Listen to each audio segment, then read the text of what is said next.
Support everything we do at MWP News by visiting co-fi.com/MWP News. Every donation helps us stay independent. For breaking entertainment news, reviews, and more, check out MWPnews.com. If you love games, head over to our YouTube channel, youtube.com/@MWPNewsGaming for reviews and gameplay. Links for all of this will be in the show notes, as well as links to the other podcasts. Thank you for your continued support.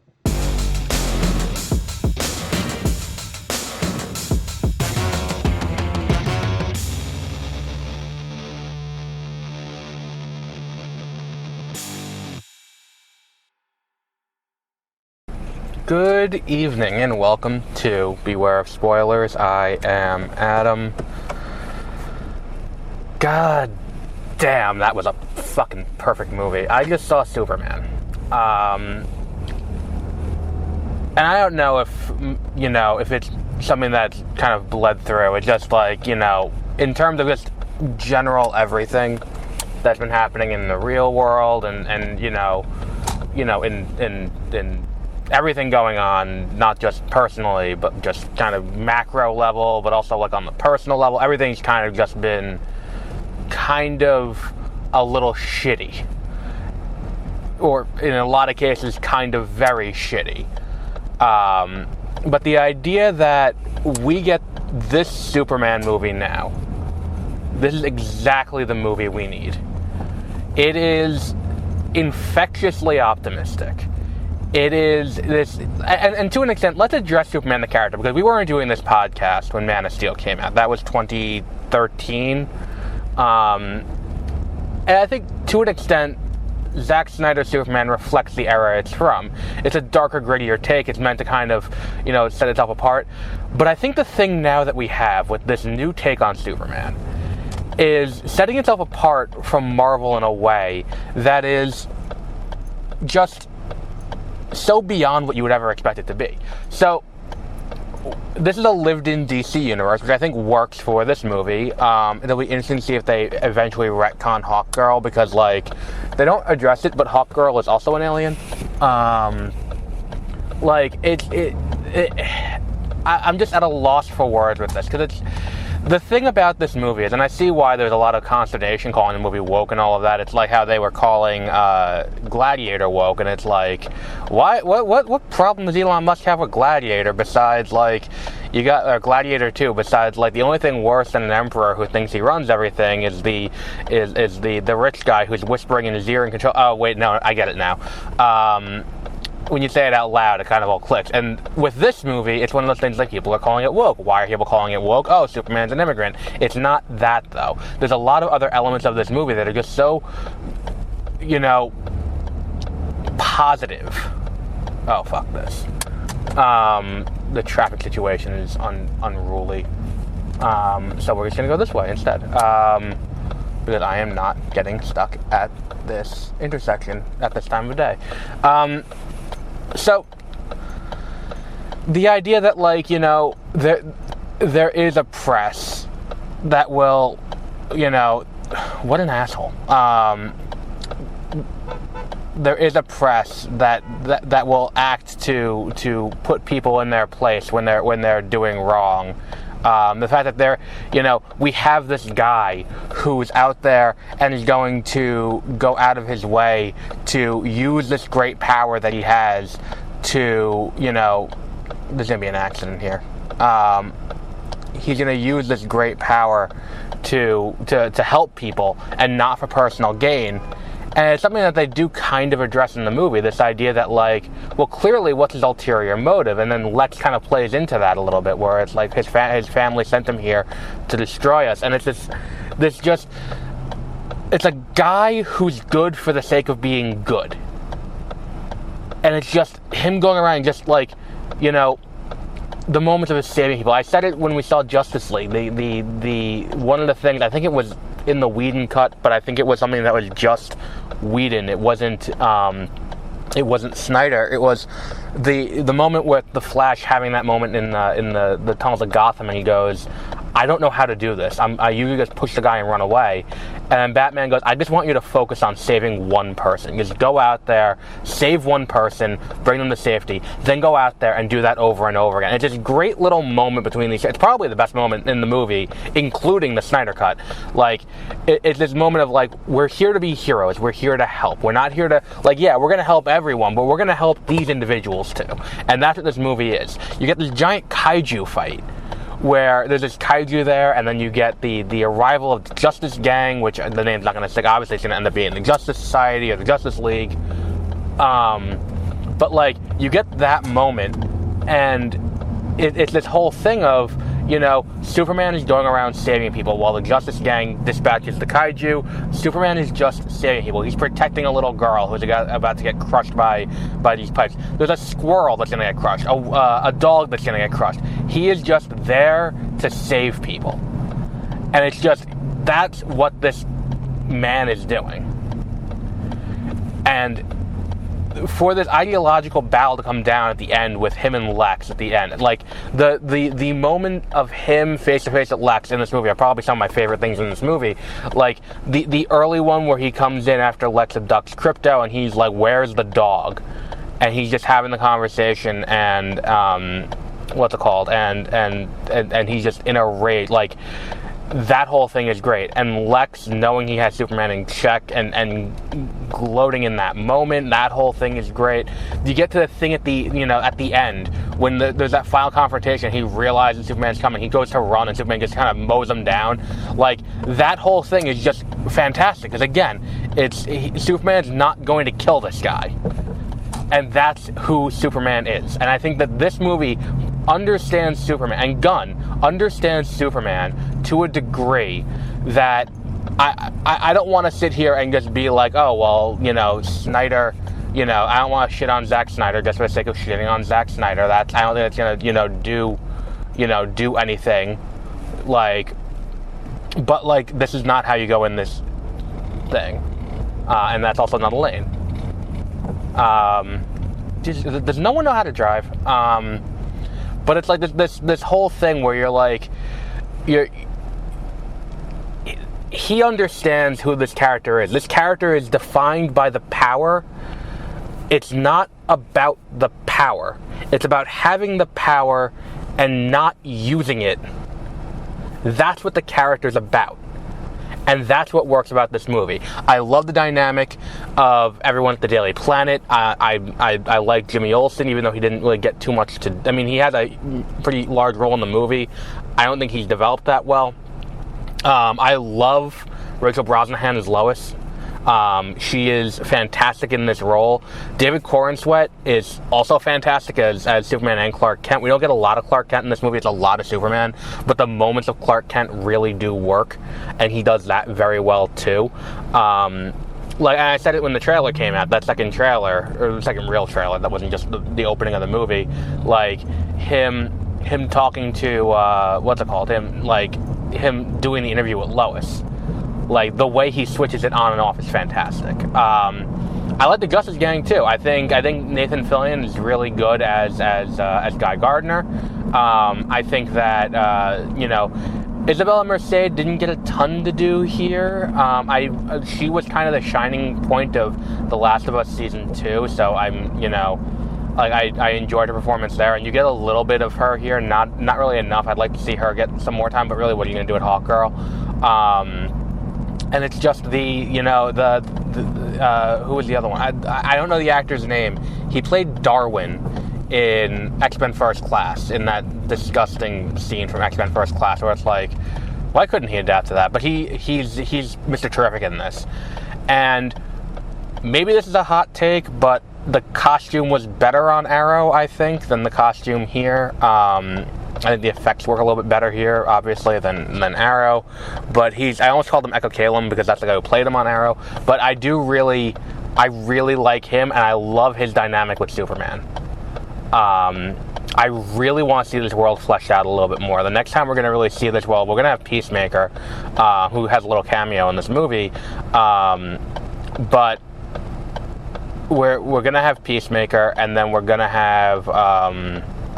what's it called? And then after that is probably Lanterns early next year, as our next big entry in this. And then, what's the one after that? Oh, and then Supergirl, which I like. Her scene at the end is great. Like, there are 2 post credits. Both of them are kind of comedic scenes, and I think that like that fits Gunn's style, and it's what you would expect from Gunn. But I think that like it is her introduction, where it's like she likes to party. She goes out to planets with red suns and parties there because she can get drunk there. Like that whole thing is great. I love her costume. Like I can't wait to see that explored more and see her do that. And Krypto, and it's like Krypto's her dog. The whole thing is just I'm here for this. I'm here for more of this world. I want to see more of this DC universe. And I think that, like, that was the big concern I had going into this movie, was that not only would you have to sell me an entirely new Superman, because, like, I warmed up to Henry Cavill. I liked him. I think he didn't have a ton to really do as Superman in his movies. Unfortunately, I think that, like, we needed, you did need to have a little bit of time for him to grow on you. And ironically enough, the thing that really sold me on him as Superman was him playing the bad guy in Mission Impossible Fallout, where I'm like, God damn, this guy's got charisma. If only he had that as Superman. But it's one of those things where it's like, maybe handled by a different director it would have been better. I don't know that we're going to keep Zack Snyder out of this.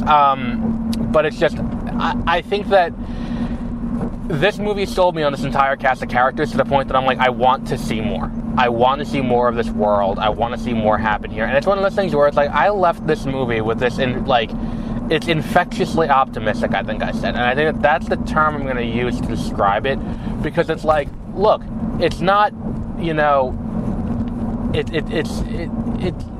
it's easy to look around at things today and be like, well, this wouldn't happen. Like, you mean to tell me that we have an entire news story about a billionaire who's using his personal wealth to start a war between 2 countries with the intent that he's going to take over part of it as a technological savior? Like, who are we basing Lex Luthor on in this movie? Who could that possibly be? Who is Lex Luthor based on? It's very hard to figure out one person who worked in the federal government up until very recently who could be Lex Luthor in this movie. It's hard to say. But regardless, I mean, the point is, it's like, to see him get held to account is one of those things that's like, it's great. Like, he gets arrested, and it's like, oh, that's an option. That's a thing we can do. We don't have to sit here and just deal with this bullshit. Like, the entire thing is just so,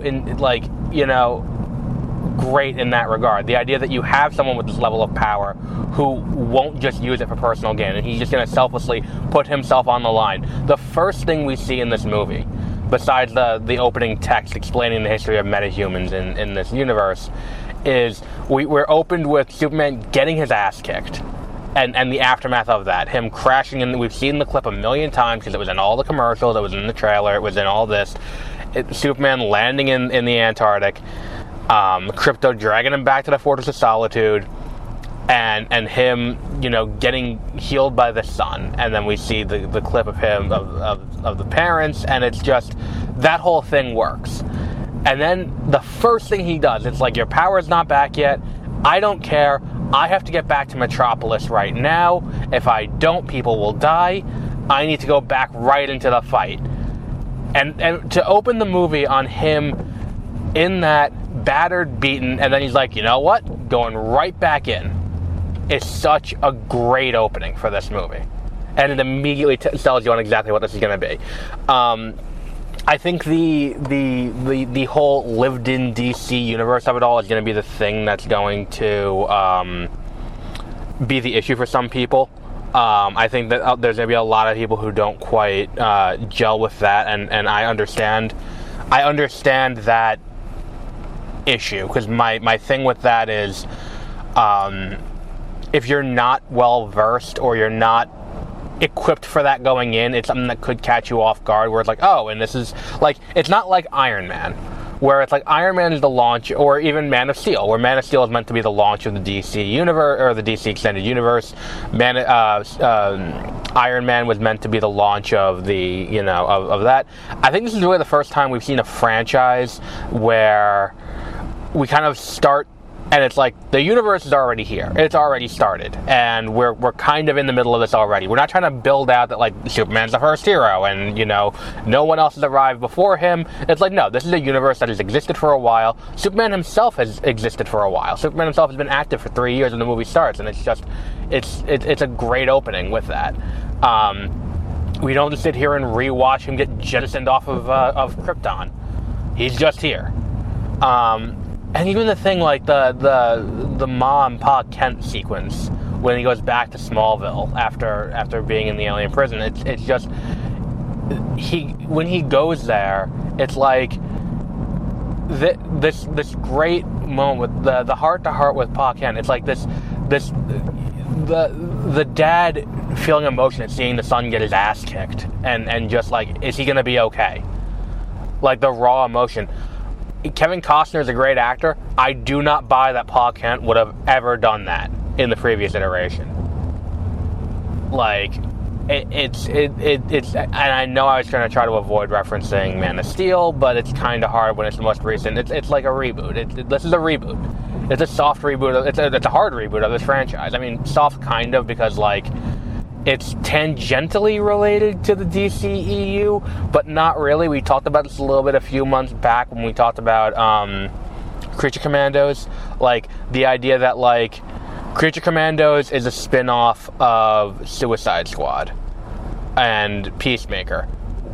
But also not really, but also in that case, like, they reference quite a bit the fact that Suicide Squad happened. Like, and it's just, so it's like somewhat there, but not really. It's this weird circular logic thing. Maybe we'll eventually address that in the movie, but who knows? But like I said, this is something where it's like, I don't need to see Batman immediately. And you know what? Maybe the longer we sit on Batman's reveal in this universe, the better it is. I would rather they give us all of these other all these other characters. I mean, Superman's, one of the Trinity. Like, I would like to see, like, give us the other, give other characters their due. Fill out the roster and get us there. Now, I was wrong in my prediction, and I'm kind of surprised about that. And not in an I'm an asshole, I'm always right kind of way. But, like, it's the thing that kind of caught me off guard was that it's like we knew the engineer was going to be in this movie. The engineer, who was created by Luthor Corp. She's one of Lex's henchwomen throughout the movie. She plays a reasonably large role in this movie, but she's also a member of the Authority, and we know the Authority is coming down the line.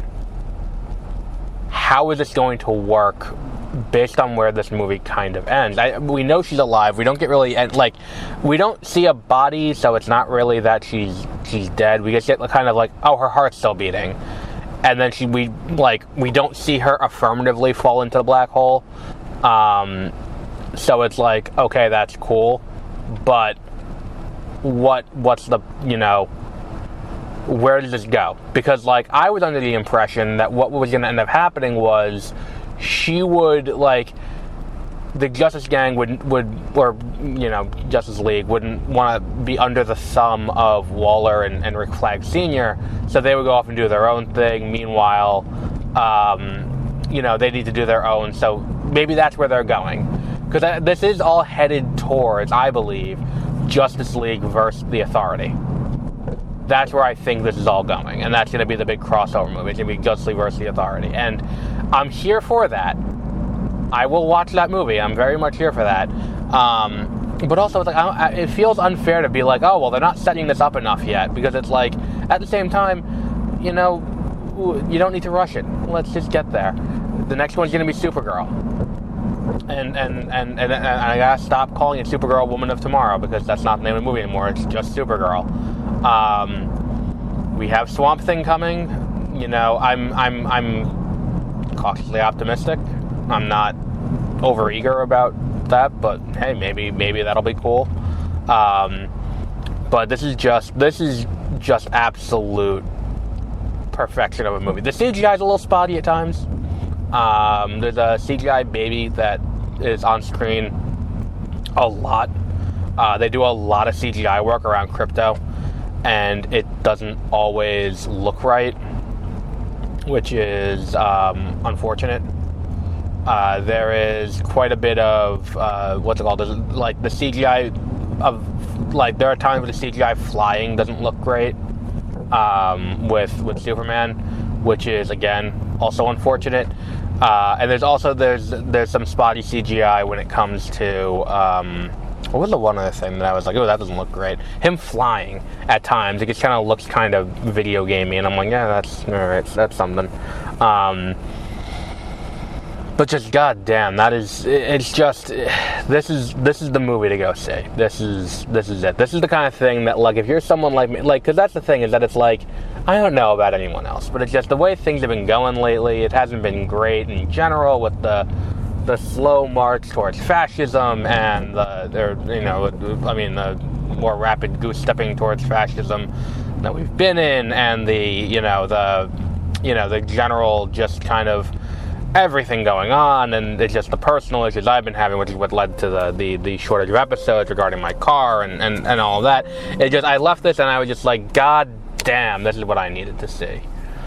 This is the movie that I needed to see right now, and I think that's I'm not going to be the only one that's going to walk out of this feeling this way, and hopefully that's that's a positive for everyone. It's just the idea that, like, hey, look, we held someone accountable for something they did that was illegal and very dangerous, and we did a great job. Like, there's a moment toward the end of this movie where it's like, as part of this war that's being manufactured, so that way, Lex can own a piece of land and kill Superman and this whole thing. It's like, there is this invasion that's planning to happen. And with everything going on, these kids raise the flag to call for Superman. Like, and it's on the news, and it's just, this moment is just like, this is just perfect for what this character needs to be. This is the thing that nails what it is. Superman is an ideal. As a character, he's meant to be he is the man of tomorrow. Not because he can punch harder, not because he can fly, not because he can, not because he can shoot lasers out of his eyes or freeze you with his breath or anything like that. He is the man of tomorrow because he's just a good man for the sake of being good, who's going to use his gifts for the benefit of everyone, not just himself. That's what makes him different, and that's what makes him this beacon of hope. That's what the character's about, and that is what the previous iteration did not understand. I think the CW version got that a little bit more. I never watched Superman and Lois, but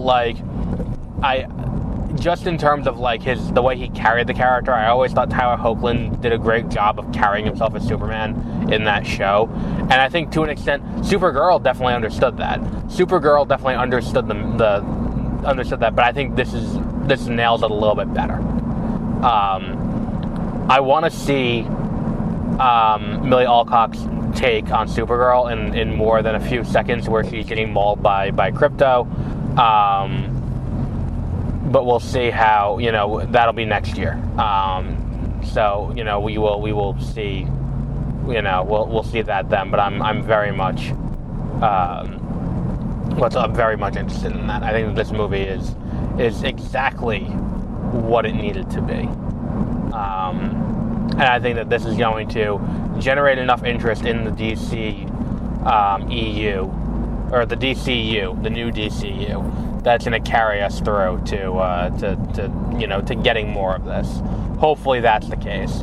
Hopefully that's where we are now. We're not going to sit here and be like, oh, well, this is it. I don't want this to be it. I want this to continue in a way that, I wasn't, I think I had my misgivings about this going into it, if I'm being completely honest. I think if you go back and listen to 30-minute reviews and all of that, you can hear me be like, and there's things here that I'm not 100% great. And it's like, yeah, that opening sequence, the CGI is still a little spotty. There are still moments where I'm like, ooh, that does not look great. When he gets picked up by the by the Superman robots, I was like, that doesn't look perfect or great, or I mean, arguably not even passable. And I was like, ooh, that doesn't look great. And but like everything was put to everything was put to rest when when we got that moment of just what the fuck happened here? Oh, car accident. When we got that moment of just him getting back up and just immediately going back out there, it's like, god damn, that's it. It's unbelievable. I didn't think this movie was going to be this good. Go see Superman. It is just fantastic. 5 stars. Our next movie will be definitely the next movie. I mean, look, we're definitely going to be doing Fantastic Four in 2 weeks. Definitely going to be doing Fantastic Four in 2 weeks. I'm not entirely sure if we're going to be doing a movie next week, because I think the only thing opening is I know What You Did Last Summer, which is a movie that asks the very important question, what if someone held you accountable for your actions? And there's a horror movie about that. So, we will see. But we might do that. I don't know. I don't think they've put up showtimes for that yet. I think that's next week. But we'll see. I've never seen any of those movies, so we'll see. It's not like like Scream, where I watched the first Scream and I was like, god damn, and then I went and watched Scream 5 and then watched the others. But based on the trailer, when I watched the trailer for this, I'm like, this is literally just a trailer for Scream, but I know what you did last summer. So we'll see how that works out. But we're also a few weeks away from Wakanda, Eyes of Wakanda, the new show on Disney Plus from Marvel Studios. We have Peacemaker about a little over a month out from now. We'll be talking about that. And we got a bunch of cool stuff coming up. Go see Superman. Go see Superman. That is my advice to everyone. This movie is just so good. But on that note, we will wrap up there for today. And until our next episode, have a great rest of your week.